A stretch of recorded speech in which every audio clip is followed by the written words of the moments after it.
साद, एक बात पूछूं? सच सच जवाब देना। हाँ नईमान, बोलो ना।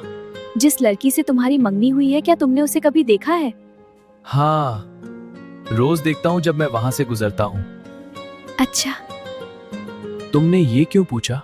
बस ऐसे ही देखना चाहती थी कि कभी तुमने सोचा कि ये बात सुनकर मेरे दिल पर क्या गुजरेगी। साद, मैं तुमसे कुछ और नहीं चाहती, ना महंगी चीजें, ना लंबे वादे, बस थोड़ा सा वक्त और तुम्हारे दिल में अपनी एक छोटी सी जगह। मैं बिजी होता हूँ आयमन, तुम जानती हो।